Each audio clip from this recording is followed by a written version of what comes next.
Now at 5, a stabbing in Estacada puts 2 people in the hospital. Their condition tonight and what we know about the suspect so far.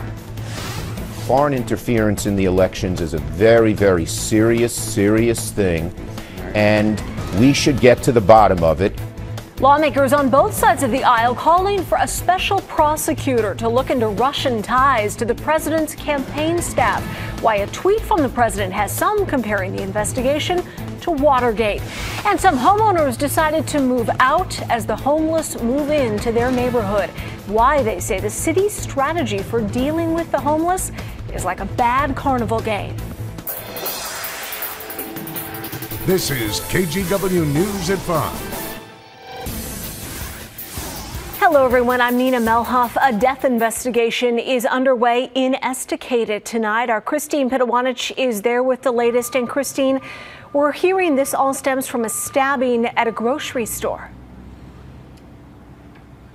Nina, that is one of the injuries that we're hearing about. All I can tell you is that here at the Harvest Market in Thriftway is where everything happened. It's in downtown Estacada. The Clackamas County Major Crimes Team is in the middle of really trying to figure out exactly what happened here. Take a look at some of the video that we shot for you a little earlier. Sandy Police, they patrol here in Estacada. They say around 2:15 today they got a call about a possible death. And what we know so far is that an employee here was stabbed, then airlifted to Emmanuel Hospital. The suspect was injured, driven to a nearby hospital. Police say they're also investigating a death. As for the relationship between these people, we can't say much because at this point it's still very early in the investigation and police aren't telling us. But people who live around here say they cannot believe what they're hearing. Take a look. It's shocking, especially on a Mother's Day in this little tiny town. Nothing really happens here in this town. And to see this much police presence. I've never seen this before in Estacada, and I've lived here for 3 years. Back out here live, I spoke with the store owner who says about 20 people were working today. A number of employees are still being interviewed inside the store. He also says that there are about 3 chaplains here, and that's what Fire says. 3 chaplains providing counseling for anyone who needs it. And over the next handful of hours, you'll probably expect to see a number of officers here with the Major Crimes Team if you're in downtown Estacada. Nina? A lot of questions still tonight. Christine, thank you. Turning to weather now, we want to take a live look outside at downtown Portland. We saw a few more breaks of sunshine on this Mother's Day than yesterday's crazy hail, thunder, and pounding rain. That is the good news. But those rain clouds aren't leaving us for a few more days. Brian Brennan joins us now, and we have been chillier than we should be this time of year, Brian. Yeah, it's been a very cool and wet weather pattern. We promised a few more sun breaks for the moms out there. We came through. That was about the most we could promise. You can see, man, it was a beautiful day on the coast. That low pressure system that was over us yesterday has moved on. You can see a shower moving away from us too on our Wells Fargo sky show right now as well. We've moved the sky cam. We can see maybe some drizzle out there. It's 60 degrees, but also a lot of dry time and a few sun breaks going on out there as well. It's still beautiful on the coast as well. So as that low pressure system moves away from us, we're seeing the showers decrease and a much calmer day. And as the temperatures start going down, the chance of showers will go down as well. So they basically end tonight with the exception of up in the mountains. 63 degrees in Beaverton, 61 in Hillsborough. That being said, they don't stay away for very long. We have another system coming in, which means a few showers midday, and then at the end of the day, as you're heading home from work, that's when we'll start to see some all-out pouring rain this time, widespread. Could see a half-inch of rain Monday night.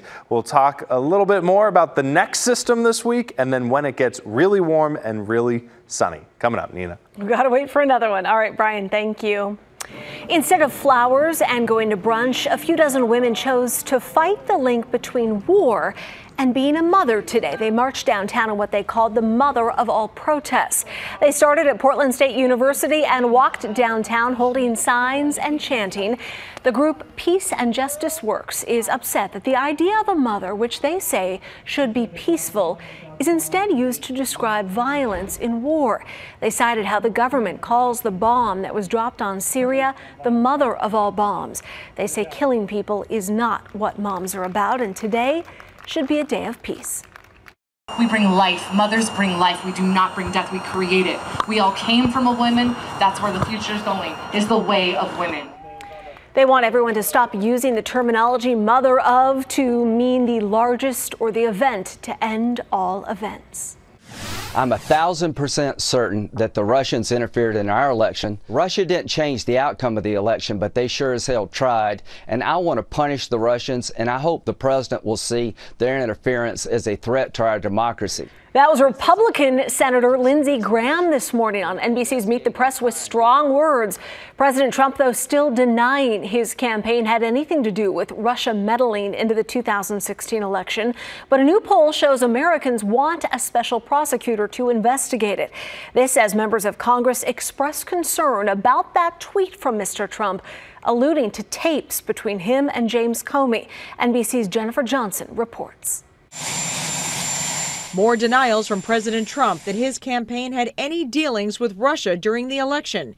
In an interview Saturday night on Fox's Justice with Judge Jeanine. There is no collusion. We had nothing to do with Russia and everything else. But public distrust is growing after the president fired FBI Director James Comey, the man leading the investigation. In a new NBC News Wall Street Journal poll, 15% said Congress should lead the Russia investigation. 78% said a special prosecutor should. We need someone who's independent of the Justice Department to get to the bottom of this. Even some Republicans say they want to hear from the ex-FBI director. I think we need to have Comey come before the Judiciary Committee and clear the air. Did the president ever say anything to the director of the FBI that would be construed as trying to impede the investigation? Also troubling both parties, the president's tweet Friday saying James Comey better hope that there are no tapes of our conversations before he starts leaking to the press. When we've seen presidents who secretly tape, that usually does not end up being a good outcome for a president. If, in fact, there are such recordings, I think those recordings will be subpoenaed, and I think they'll probably have to turn them over.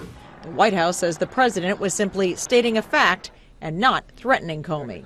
Jennifer Johnson, NBC News, Washington. Well, the president is now calling for far stronger international sanctions against North Korea after another ballistic missile test.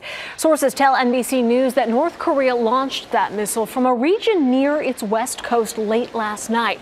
Military officials say it traveled 430 miles before landing in the Sea of Japan. In a statement, White House Press Secretary Sean Spicer says, quote, North Korea has been a flagrant menace for far too long. It doesn't feel safe. You should be able to feel safe to come out and be in your own front yard. Homeowners too scared to even show their faces to us on camera are talking about homeless campers. And this week, dozens flooded a southeast Portland neighborhood. In fact, it happened the day after officials cleared campers out of a far more public space. Now these neighbors feel dumped on, and some have had enough. KGW's Maggie Vespa reports.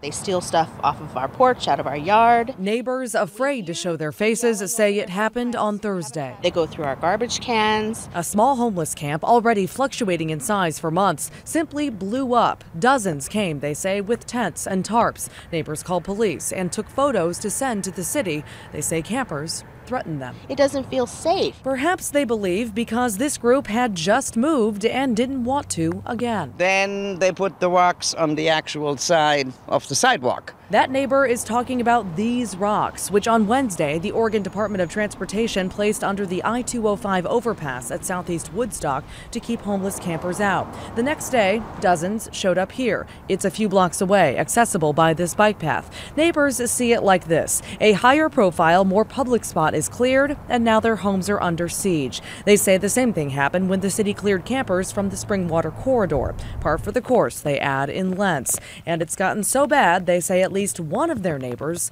has decided to move. If this was not 97266, they would not be in those places for so long. Maggie Vespa, KGW News. Well, ODOT says it is aware of the camp and monitoring it, but no cleanup has been ordered yet. They encourage people to keep reporting problematic camps.